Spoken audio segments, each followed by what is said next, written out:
You praise them when they do something good. You correct them gently when they don't. You talk to your child all day long, more words than you could ever count. So you'd think, by now, you'd know exactly what to say. But here's something most parents never think about. It's not really about how much you talk to your child. It's about a small handful of specific phrases, and most parents have never said a single one of them out loud. Researchers who study early childhood communication have found that certain phrases do something different in a child's brain than ordinary praise or correction. They don't just make a child feel good for a second. They shape how that child sees themselves, how they handle failure, and how safe they feel coming to you with a problem years down the line. The strange part? These phrases are short, almost embarrassingly simple. You could start saying them tonight. So today, we're going through the words child development experts say you should be using with your kids. And the very last one is the one almost no parent ever says, even though it might matter the most. 7. I believe you. Your child tells you something happened. A friend was mean. They didn't take the toy. They really did brush their teeth. Your first instinct is to investigate, to ask 3 follow-up questions, to figure out what really happened. Here's the reframe. Investigating isn't the same as believing, and kids can tell the difference. Child development specialists note that when a child's account is met with immediate suspicion rather than trust, they slowly learn that telling the truth doesn't get them anywhere, so they stop bothering. Saying, I believe you first, then asking questions afterward if you need to, keeps that channel open. It tells them you're on their team before you're their judge. You can still set boundaries and check facts. Just believe first, verify second. 6. Tell me more about that. Your child starts telling you something about a dream, a worry, a weird thing that happened at school, and you're tired, so you nod and say, uh-huh, and hope it wraps up soon. This one's easy to miss because it doesn't look like a mistake. It looks like listening. But research on early communication shows that kids are remarkably good at sensing the difference between a parent who's listening and a parent who's just waiting for them to finish. Tell me more about that does something simple but powerful. It signals genuine curiosity, not just patience. It costs you 4 seconds and tells your child their inner world is actually interesting to you, not just something to be managed. 5. You're allowed to feel that way. Your toddler is furious because their sandwich got cut the wrong way. Your instinct is to explain why that's not a big deal. Totally reasonable instinct, also not quite what they need in that moment. Pediatric and child development experts generally agree that naming and validating a feeling, even a wildly disproportionate one, isn't the same as agreeing the reaction was reasonable. It's just acknowledging that the feeling itself is real.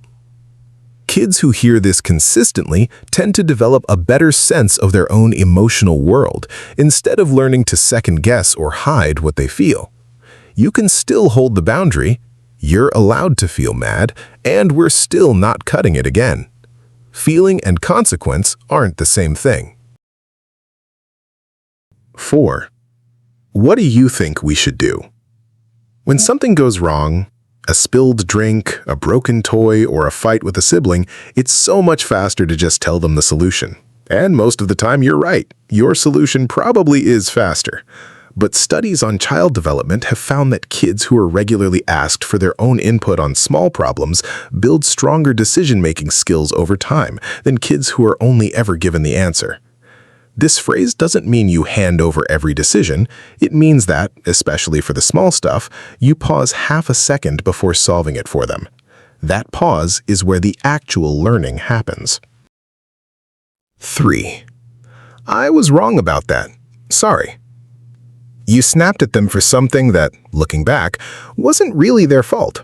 Or you said no too fast without actually listening. Most parents quietly move on. Bringing it up again feels like it'll undercut your authority. It's the opposite.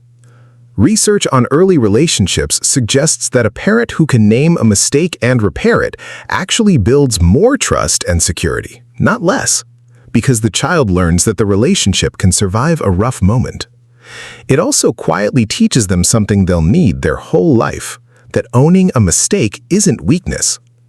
You don't need a long apology. "I was wrong about that.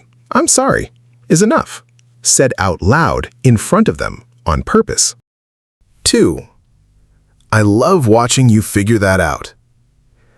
Your child is struggling with something, stacking blocks, tying a shoe, sounding out a word. The easiest, kindest feeling thing to say is, "Good job," the second they get it right. Here's the quiet shift. Praising the outcome teaches a child to chase the win. Praising the process, the trying, the figuring out, the not giving up, teaches them to enjoy the work itself, which matters a lot more once things get harder than stacking blocks. Child development specialists often point to this as one of the simplest ways to build resilience early, noticing the effort, not just the result, even while they're still in the middle of struggling.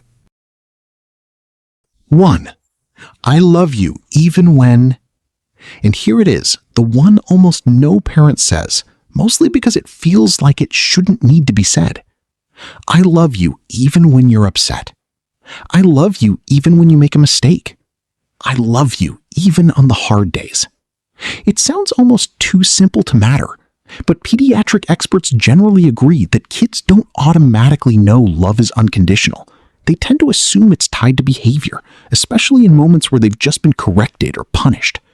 Saying it out loud, specifically attached to the hard moment, closes that gap directly. It's not about letting bad behavior slide. It's about making sure the consequence and the love never get confused with each other in their head. So there you have it, 7 phrases that quietly shape how your child sees themselves, how they handle mistakes, and how safe they feel coming to you when things go wrong. This isn't about saying everything perfectly every single time. No parent does. You'll forget half of these on a hard day, and that's completely